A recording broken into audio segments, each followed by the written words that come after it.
you have the opportunity to impact your client's life in all aspects. The updated weight loss specialization will help trainers in many ways expand their career. For the first time, we talk about the psychosocial aspects, the sociocultural. You're going to be able to truly understand what your clients are going through when they have a specific weight loss journey. All new information, new trends. We were able to develop what we called personas. To provide examples of what you might experience as a fitness professional when you encounter a client. And build confidence as the months go by. I'll feel more comfortable in my skin. My self-confidence will improve. Empathy is something that runs through the weight loss specialization. It's about guiding people. Regarding nutrition, regarding exercise. I can go to bed at night knowing that I've done something good for the world. It's great content and a blueprint for how to get results with your clients. We put together a complete solution to help you, the professional, become the next weight loss specialist. I'm Brad Dieter. Ken Miller. Casey DeYoung. Wendy Batts. Nolan Highland. Mike Fanagrassi. Welcome to NASM's Weight Loss Specialization course.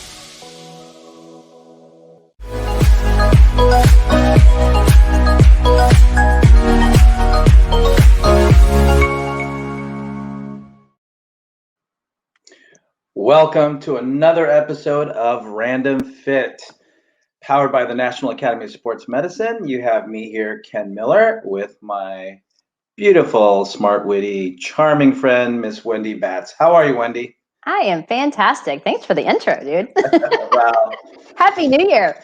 Yeah, I was going to say, one of my resolutions is speak the truth. So I think I just did when it comes to, naming a few of the attributes that you offer this world. So Wendy, always good seeing you. And yes, 2021 is here. And we're going to start off with an awesome topic, which is, I'm sure when it comes to New Year's resolutions, it is something that comes up, when it comes to changing your body, making improvements in your physicality. We're talking about the gun show. We're talking not much there these days, but we are talking about being what they call armed and dangerous when it comes to what's going on with what extends out from your rib cage and dangles from your side. So when we talk about the arms, right, we're talking about the biceps and the triceps as far as, what people try to work on, when I talk to, some clients and they say, what do you want to improve? That one of the things that they'll do is they'll stick their arm out and they'll say, I want to take care of this guy, this little piece of baggage that's hanging out from under my arm here. This is what I want to get rid of. Or with especially a lot of younger guys, that's when they'll go, hey, I want to build that peak. I want to build up some mass. I want to get, that short sleeve or that cutoff sleeve shirt working for me by getting some bigger guns. So that's my experience when it comes to when people talk about, okay, what do I need to do to get better arms? So Wendy, what are some of the things that you'll hear? I mean, I get this a lot. I mean, as far as what people do, they'll do that. They'll even shake it around a little bit. And you're like, Oh, absolutely. That's one of my personal fears myself as I get older is like, I don't want to wave one way and have my tricep wave the other. I want everything to work together. And, like if I straighten my arm, how it looks like the horseshoe. And so I hear that often. I want the horseshoe in the back and the big peak and bicep, definition on the front. And, I think one of the things that as a trainer, it's important for people to understand that when you're doing any kind of flexion and extension, and I know we're going to go into a lot of detail of what this all means, that you're actually going to be working those particular complexes. Because again, that's what flexes and extends your elbow.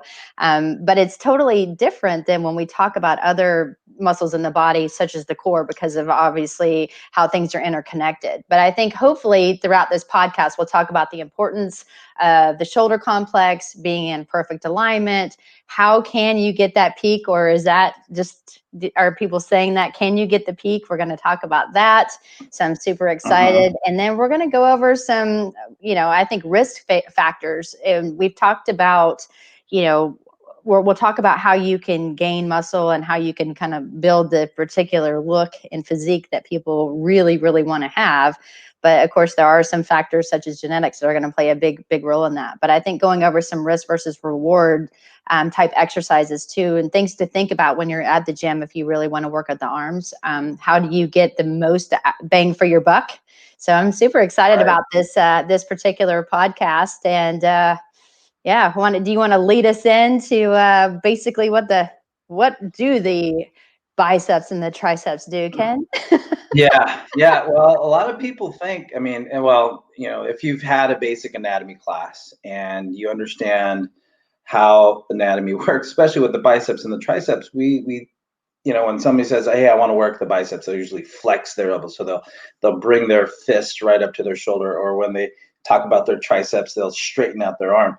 But the thing about the basic and most basic, way to understand how the biceps and the triceps works is that, yeah, they do cross the elbow, and they are responsible for flexing and extending, as you said, Wendy. But the other thing that people forget is that they do cross the shoulder. So there's a big integration of the bicep and the tricep as far as how the shoulder functions. So when we talk about, one end doing this, right, the one end of the bicep and the one end of the tricep, flexing, extending at the elbow, we also have to look at the fact that they cross the shoulder, they also flex the shoulder, and then they extend the shoulder as well. But because of how it's connected, you can look at it from the vantage point that they do a lot more to help stabilize the shoulder more than anything else. So it's not, I mean, we're not talking about, although when people flex their arms and extend their arms, they show the biceps and the tricep, they are big, bulky muscles. But when it comes to how it affects the shoulder, it might have you can look at it as having more of a stabilizing role as far as how many, all the muscles that do cross into and over both up as well as down the shoulder. So we can lump it into, what it does along with the shoulder. So your deltoid, your front, middle, posterior deltoid, as well as the rotator cuff. And then we have to look at other muscles that cross over the shoulder. You have your pecs, your pectoralis major that crosses over, and your lats, to name just the basic fundamentals muscles that cross over the shoulder. So there's a lot of zigging and zagging and overlapping of muscles when it comes to the shoulder joint, and the biceps and the triceps are a big part of that, but we don't think of them that way. And that's part of the problem when it comes to looking at how we can use or how we can challenge the biceps and the triceps. Absolutely. And I think, not to kind of piggyback off of what you said, not only just looking at the shoulder, we also have to think about the forearms too, because again, there are certain muscles that where they are, the origin and insertion of those muscles and what they assist with. So for example, you've got your pronator teres, which, assists with elbow flexion. So obviously when we're doing specific exercises, or the brachioradialis, which is another muscle that helps, with certain exercises when we're dealing with elbow flexion and working in particular the biceps, if you go to the gym and you see someone and they've got their hands, and, we talk about supination and pronation. And supination is basically, think if you're holding a soup in your hands, and so you're cupping your hands forward, that's supination. And if you throw the soup out, that's pronation. So hands down towards the floor, pronation, hands facing the ceiling would be supination. And so if you want full contraction of your biceps and you really want to get the most out of working that particular complex, because again, you've got to think biceps means two particular muscles. You want to supinate your hands, flex your elbow, and then slightly flex your shoulder. And if you do that, you're really going to get the biggest contraction of your biceps. And then you do the complete opposite, working the triceps. So, when we start thinking about some of the exercise selections that I know we're going to talk about as we move forward, you really want to keep that in mind, is what do the biceps do and what do the triceps do? And like you said, because of the way that it interacts with, like I said, the forearm muscles as well as the shoulder. If we're talking about, doing elbow flexion and slight shoulder flexion, again, we're focusing primarily on the biceps.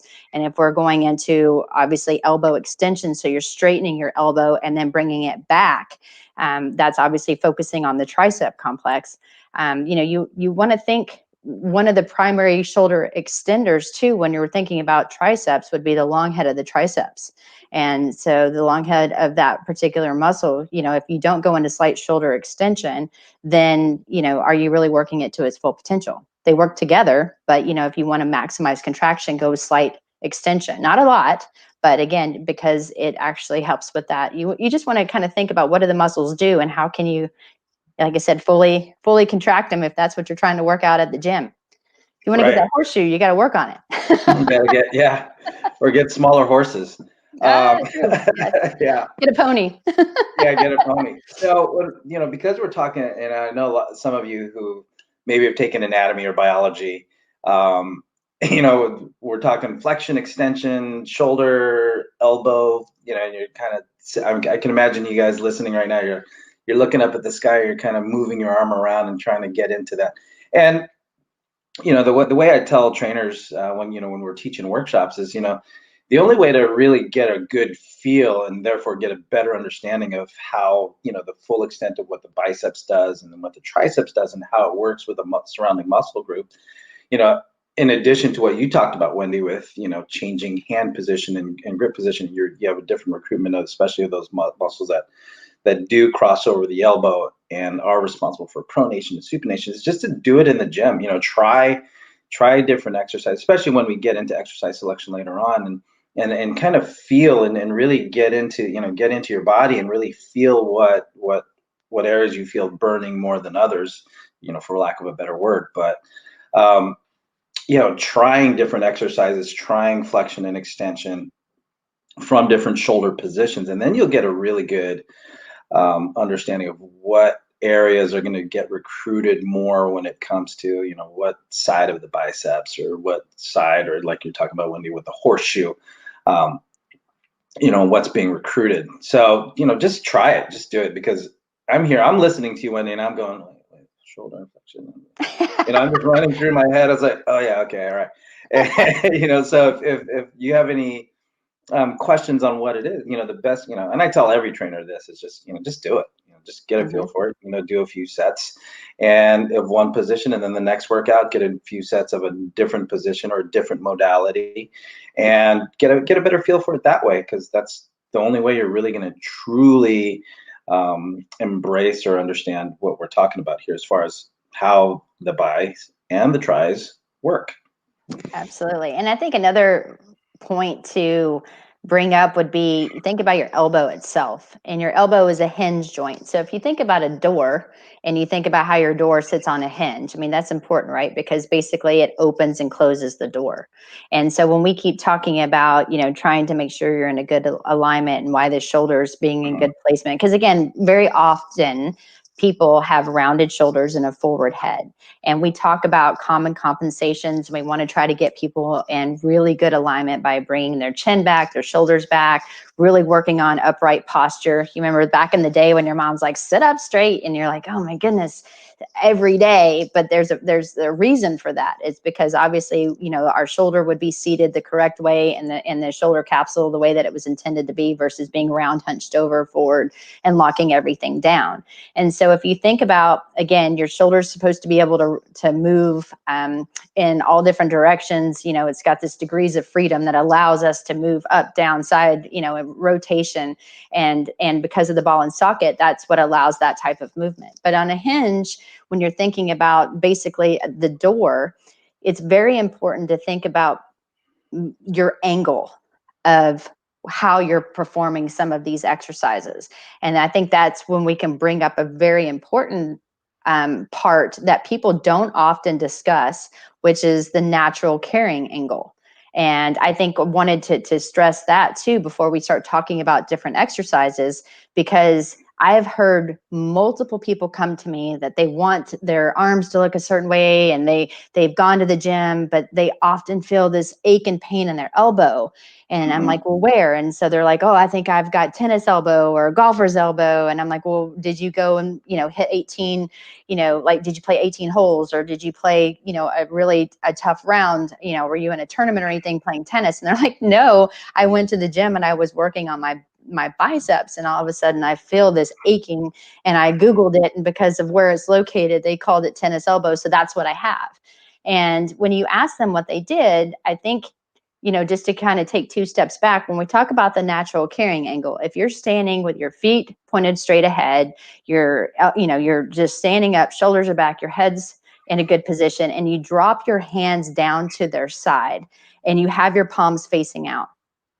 However, your elbows and your hands are lined up, and then you bend your elbows from that particular place. So let's say your arms are straight and you just bring them up like you're doing basically a bicep curl.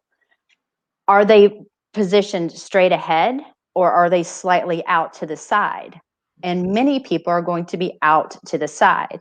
And so what that is if I go up and down, that's my natural carrying angle. That's where my hinge feels the best when I flex and extend my elbow, which takes the pressure and compression off of that joint, which is going to decrease pain and decrease irritation, specifically to the tendons, where people talk about tendonitis and stuff like that. If you really work your elbow in the way that it was intended to work, you're going to have a better workout, and you're also going to decrease stress to those joints. Because again, if I'm out to the side slightly, and then my trainer, give me a straight bar, and I start doing bicep curls, I'm putting that hinge in a position that it doesn't feel the most comfortable in or the most natural. So it's almost, again, if we think about the door hinge, if it's not seated the right way and I slightly angle it and then try to do it, you still would be able to open and close it. But over time, it's going to have some wear and tear where it's not functioning the way that it was intended to. So just something to think about as well. If you've ever had elbow pain doing biceps and triceps, think about the joint and your natural carrying angle when you're working out. And that can really take away some pain and issues that you have when you're at the gym working those particular muscle groups. Yeah, that I love that hinge analogy, especially if you talk about a door hinge, whether it's a regular door to a room, or a car door hinge. One of the things that you can also say is that, hey, just imagine now if you're on your car door's open and you hold on and you're riding on that car door, and now open and close that car door, right? What's going to happen to that hinge, right? That door is not going to sound good. It's not going to look good. It's not going to feel good. So when you load any joint inappropriately, that's what you're doing. And especially, you could take, and another example of a hinge joint example of that is the knee. So now you take that carrying angle, you carry your hands in a little too far close, too close or too far out. Now that hinge, as I like you did that thing right there, to where it's one way or the other. Now, imagine your knee doing the same thing. It's not that much different. I mean, all joints are meant to move in all three planes of motion. However, there is a dominant plane that they do move in, especially with the elbow. And as I brought up with the knee, it's primarily flexion and extension. It will rotate. You will have little adduction, abduction, but it has a plane of motion that it moves more comfortably in, compared to the shoulder, which now with the shoulder you can move all over the place. But because of how the bones are meeting, that's where they have a way of moving that they prefer. And sometimes you just have to work say that 10 times fast. Work your way around it. But a point that you brought up, Wendy, when you talk about posture, head tall, geez, I don't know how many times my mom just, drive her knuckle right in the middle of my shoulder blades, and just forced you to peek up a little bit. It's like, all right, I get it.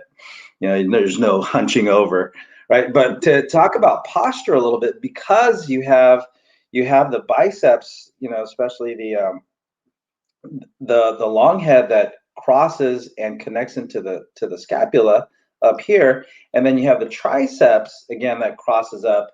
One of the heads of the triceps that crosses over the shoulder into the scapula as well.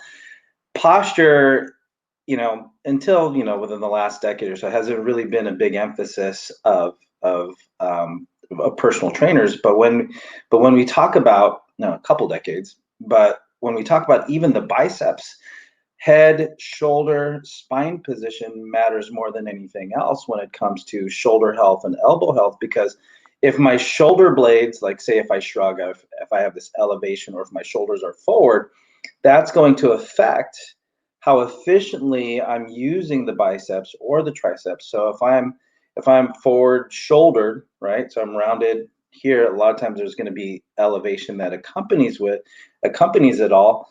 but then that will put the bicep in basically a pre-shortened position. So when we talk about optimal length tension relationship and how efficiently we're going to use the biceps, how much strength and force we're going to be able to produce, and therefore get that muscular development stimulus there. Bad posture is a part of everything. So when you brought up, okay, tennis elbow, golfer's elbow, whatever's going on at the elbow is a reflection of, which can be a reflection of what's also going on posturally. And one of my mentors, Tom House, I heard him say years ago, and it's something that's, stuck in my head, since then, is like, if you got shoulder, elbow, wrist problem, you don't have a shoulder, elbow, wrist problem. You've got a body problem. So a lot, yeah, you've got issues, right? Because everything's just, a cascade of events. For me to reach forward and type on my keyboard, it's going to, how I do that all day, how efficiently I'm gonna, I can move. Well, if I get stuck in this forward shoulder rounded elevated position, then that's going to limit or kind of detour how my elbows and wrists are going to move. So looking at, good solid core work. So good shoulder girdle stability. As far as warming up your shoulder cuff, a lot of people don't think about warming up their shoulders to help their biceps and triceps move better during the workout. And that winds up being a bigger part of the conversation when I talk to people about, hey, I want better arms. Well, let's get a better body first as far as how we function. And then the biceps and the triceps, can follow that. Because if the second I put a dumbbell in your hand and you stand like this with your shoulders forward, head forward, as you mentioned, I'm going to be a bigger, stronger version of that. So my biceps might look better, but does it matter how good your biceps and your triceps look if you have shoulder and elbow pain? So that's something that we need to understand about. We are talking about, aesthetically, primarily talking about aesthetically more pleasing biceps and triceps, but your road to getting there is going to be a tough road to go down if your shoulders don't work well and if you haven't worked on posture to complement those goals. So, and a little bit of a tangent, but I just wanted to remind yeah. But when we talk about kinetic chain checkpoints, ears, shoulders, hips, knees, and ankles, that doesn't go away, even though we're talking about our bis and tris. Bis and tris. So, one of my favorites, and I hear this very often, is I want to work on my peak of the biceps. Mm-hmm. And I'm like, okay, so when you say the peak, what exactly do you mean? I just ask that because I just find it amusing when people tell me, the big ball that's right in the middle, I want a big one. And I want you to really try to enhance muscle growth in my bicep. Again, it's interesting to listen to people's their perspective on things, and they give me an example of someone that they want to look like. When I say, well, tell me someone that you feel has great arms, and that way it gives me something to visualize so I understand what you're talking about. And unfortunately, one of the things that I think we need to discuss would be, how do you build that peak? And unfortunately, I have to say that you had to thank your mom and dad for that. Genetics play a really big role in the peak of your bicep muscle. And think about this. I mean, if you have smaller arms and you're working your arms every day and you have a shorter muscle belly itself, and you get growth in that muscle belly, it's going to look like a bigger ball because it is a shorter muscle. Does that make sense? And so if you have long arms and you have a longer muscle belly, you're really going to have to work at trying to get the peak, if you will, in comparison to someone that has smaller arms or, shorter arms, if you will. Because again, think about the attachment from end to end. If it's a smaller muscle belly, you're going to be able to see definition. Also, I hear, well, I want to see the veins, and I have a vein on one arm and not on another. And I don't know how that happened. But again, apparently that's more of genetics. It plays a part in your diet, how lean you are, and how you're made up. And so you can work on your peak all day long, But if you have a longer muscle belly, it's going to be you're going to have to work on it a lot more than someone that doesn't. And so I wanted just to throw that out there too, that diet is going to be really important in order to lean out. And again, you can't spot reduce. And so just because you want to have lean arms, it's going to work its way through your entire body. So people that want 6-pack abs, or that want their glutes to be nice and firm, and they want to get rid of like saddlebags, or they want to get rid of the flappy muscle in the tricep. A lot of that is very specific to your diet as well as your workout program. So I think those are just a couple key points I wanted to mention. And I'm sure you hear that all the time as well, Ken, when somebody comes and says they want to work their Yeah. And again, when it comes to changing how you look, you can't get away from looking at nutrition and your diet and how you prep for a workout and how you recover from a workout when it comes to what kind of nutrition you're providing those muscles to give them the best opportunity to grow, if we're talking about hypertrophy. And to touch on that a little bit, that's one of those things too, and talking with typically people that they're afraid of bulking up.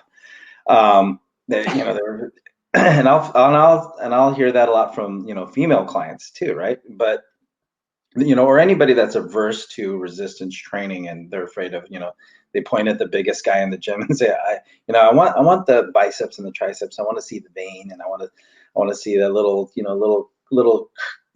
curvature to my upper arm, but I don't want to look like that guy. And that's when you say, don't worry, the second we get that close, we'll stop. But it's but to talk about the watching your nutrition, watching your calorie intake, and again giving the muscle the stimulus it needs to see the change you want, which is muscular development. You're gonna need to put on some poundage on the bars, the dumbbells, or whatever you're doing. We need to give it that stimulus for growth. But the other part of that is that you're also spending calories. So you say you can't spot reduce, but you can spend overall more calories in the day, and resistance training is going to do that for you.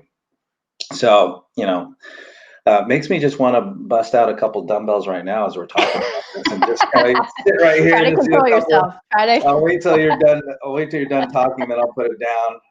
What else, Wendy? I'm telling you, yeah, get the pump, if you will, Yeah. Well, thank goodness it's wintertime, because I have a good excuse for being covered up and not having a t-shirt on. When it gets to the 80s, like, oh, Wendy, let me just take this off and get a couple curls, and then we'll start recording. Right. We'll make sure that you get your sleeveless shirt on, and you can show us how it's done. But Yeah. I think that brings us to another good point is, what are some primary exercises that people can do at the gym? Because I hear people say all the time, I go into the gym, I grab my weights, and I do dumbbell bicep curls. And I'm like, okay. And they do them the same way each and every time. They don't change it up, because again, we talk about shoulder, supination, flexion, extension, or flexion, and then shoulder flexion. So elbow flexion, shoulder flexion. I did that, Wendy, every day. And, every time I go to the gym, it's the same exercise, and I see some change, but I'm not really seeing a lot of change. And I think it's important to realize, and it's the same throughout every exercise and every muscle group that you're training, it's important to change it up.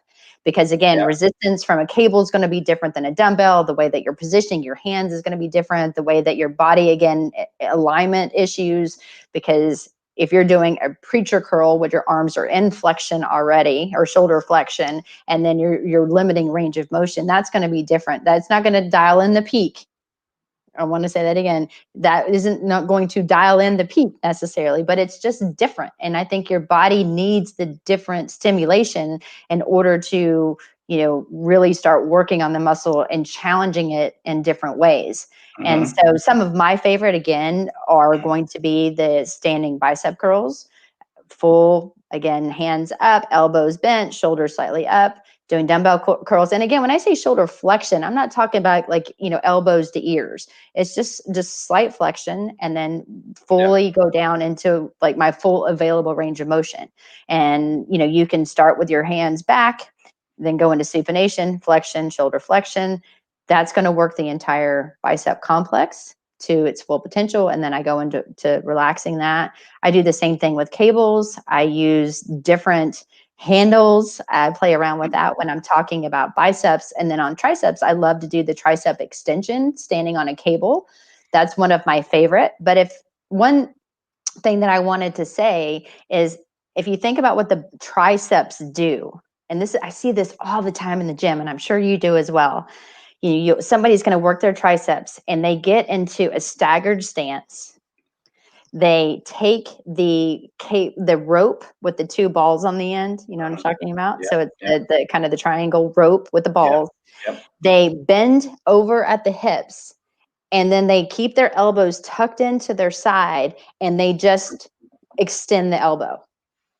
And while it is working the triceps, you're not really working it to its full potential if you think about what the triceps do. So because they pronate, which again, your hands turn the other direction, they straighten your elbow and they slightly bring your shoulder back, you're going to get more out of that exercise as if you stand up in the 5 kinetic chain checkpoints. As you mentioned, feet are straight, you've got really good alignment, shoulders are back, chin's back. You separate those balls, you pull them out. So again, you're working a little of the posterior shoulder, and then you go into pronation, extension of the elbow and shoulder. That is so much harder. And when I show people how to do it that way and they slow it down, they're like, oh my goodness, this is way harder than what I'm used to. And I didn't do anything besides fully go into what the triceps do. And so I think that's kind of a big wake up call. If you've been doing it that way, maybe try it my way, see if you can feel a difference. But then some days go in and do triceps laying down on the bench, where you're doing, I call them head bangers. Some people call them skull crushers, where you're laying down, you keep your chin back and you bend your elbow.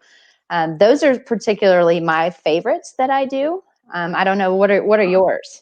Well, it's been a long time since I've had thought about. I just want to sweat and then get out of my facility. You don't work your arms? Come on, dude. I do not. But to that point, it's like I will use my biceps and my triceps, but a lot of times they're integrated into other exercises. So for those clients that are short on time, let's say if you're like me, you got 2 kids, you got podcasts to record and stuff to do behind the computer. Well, if I'm going to get my biceps, I might integrate it into more of a compound movement, which is something that I'll have more of my busier clients that are short on time. So I might have them do that curl and then throw in a shoulder press on it, right? Or even with the triceps, I'll have them do, like, say, a straight arm pull down and then maybe superset that with a tricep extension. So it's like I said, Wendy, it's been a long time since I cared about how my arms looked. I mean, I'm lying when I say, I always care about how my arms look. I must be vain because I care about how mine look. I'm not going to lie. I don't want to be leaving the other way. Okay, hey, can you put both hands around my butt? Okay, your fingers are touching. Okay, I got to do more curls. It's been a while since, I was looking for, getting to that 15-inch, bicep. But yeah, I don't measure mine. I don't walk around with a tape measure, just so you know. Yeah, However, just walk around and hey, look what I got right here. Look at that. Check that out. But I'll do say standing work because I sit down all day. I'll a lot of the bicep work I'll do. I'll do standing up either with, and you brought up a few different modalities. So I don't have a cable machine in my facility, but I have the dumbbells, which I like the dumbbells, right? Because they're free moving and that allows me, I don't have to worry about the carrying angle so much because my hands aren't fixed.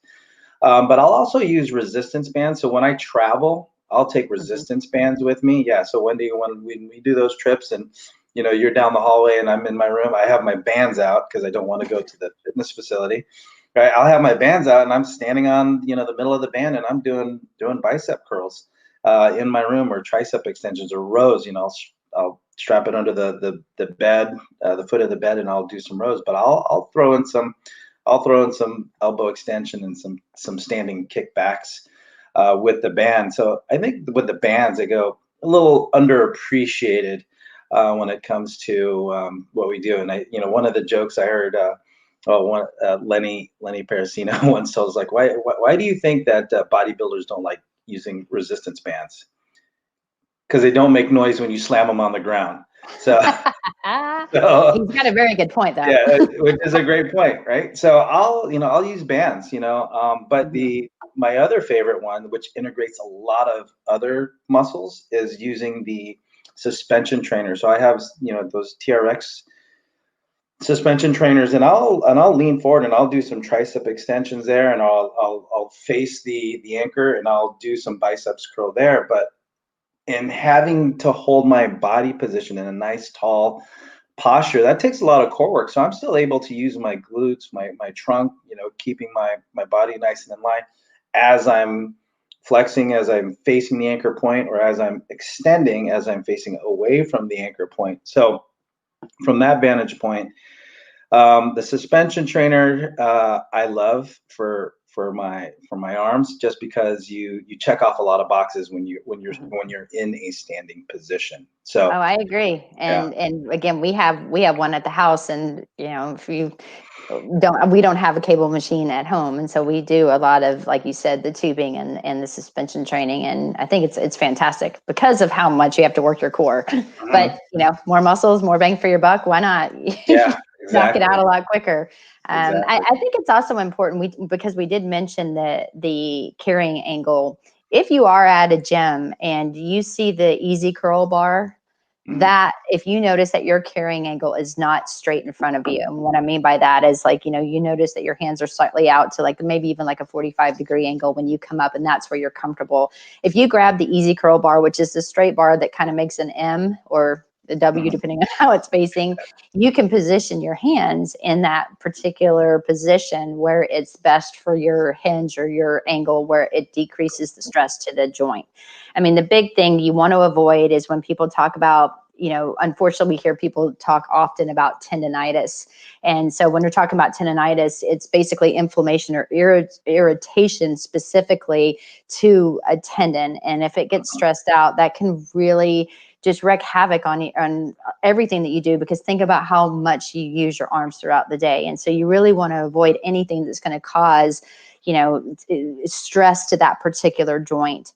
And if you continuously have these types of stresses to particular joints, and as well as the tendons, because of how you're working the muscle and how the tendon has to hold on for dear life to the bone, right, that can lead to tendinosis, which unfortunately is it's the degeneration of that tendons, basically the collagen and response based on chronic overuse in a very not, what's the best way of saying this, in a way that it wasn't intended to be used. And so we want to avoid tendinosis. We want to avoid tendonitis. We really just want people to have fun working the arms. The arms are such a fun way, just because it's usually the client's choice. We give them, as trainers, the exercises that they have to do in order to look better, feel better, move better. They want specific exercises because they want to look better, and they don't care about anything else. It's your job to make them feel better, but they want to do arms. And so if you need to incorporate it, like you said, I think doing multi-joint exercises like a squat to row is one of my favorites. Obviously, we're not talking about biceps and triceps at that point, but again, we're really working on the shoulder position, which could lead to better bis and tris. But there are a few things I want to point out before we end this, and I think it's very important. When we talked about in the very beginning, one point we wanted to discuss was risk versus benefits. And because I think we've kind of talked to you guys about the importance of proper posture and positioning, especially with the shoulders, one exercise I would tell people to be very careful with would be dips. And I know, Ken, you probably feel the same way about that. So when a client wants to do dips, and you know that they come in with a forward head, rounded shoulders, they sit at a computer all day, what do you usually tell them to try to get them away from dips, and why would that be important?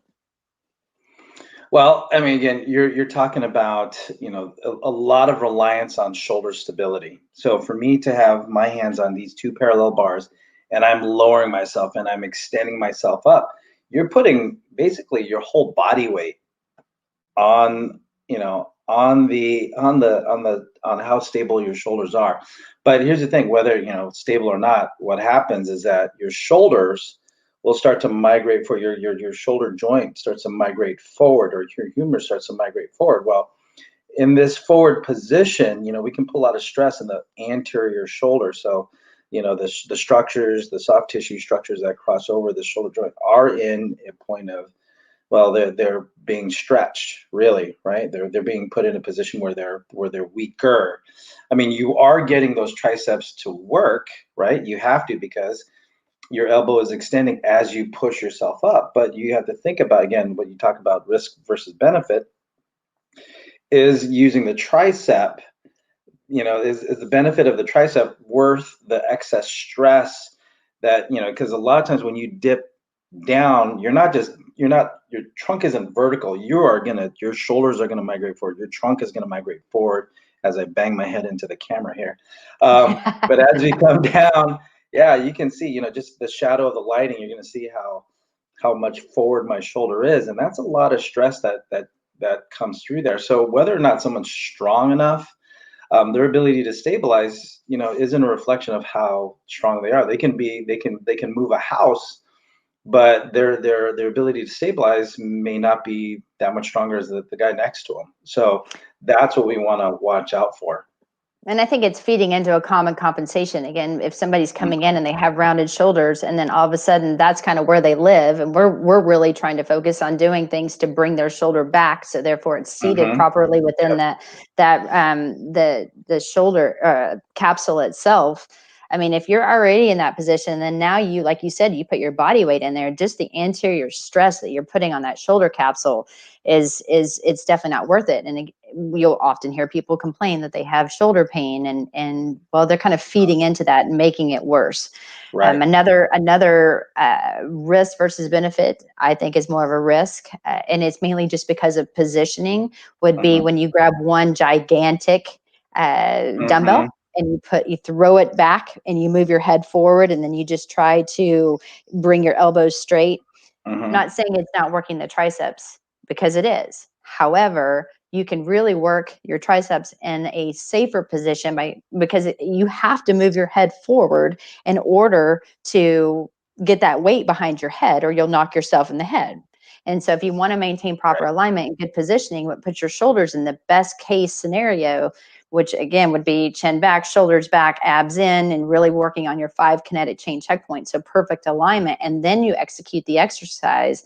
You are going to have so much more benefit if you do exercises that keep you in that position and work the full available range of motion versus what you have access to here. Plus, it's a ton of stress and strain on that shoulder capsule as well, trying to get your hand back there with this heavy weight and praying you don't drop it. Right.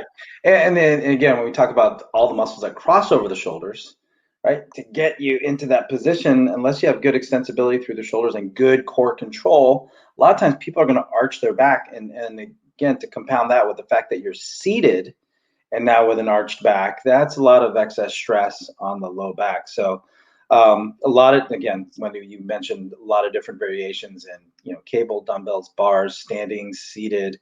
If you take those alignment checkpoints into consideration, and you do the best you can to keep ears, shoulders, hips, knees, and ankles, if you're standing in line, you're gonna do yourself a better service when it comes to how are you going to challenge the biceps, how are you going to challenge the triceps in the safest, most effective way possible, not just for the elbow, but also the shoulder. Again, like I said, if you've got a shoulder or elbow problem, you've got a body problem, and unless you take into consideration how the body's working, you're going to keep having problems. So again, we're not here to talk about pain or problems, but we are talking about getting the biceps and the triceps to be the best they can, as healthy as they can. And I think if our listeners walk away with understanding that, then I think we've done our job. Wouldn't you say, Wendy?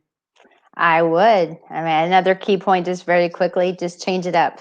Do hammer curls, do preacher curls if you decide that's what you want to do. Do cables, do dumbbells, alternate arms, do them together. Have fun with your selection. Just always make sure that you're in good alignment.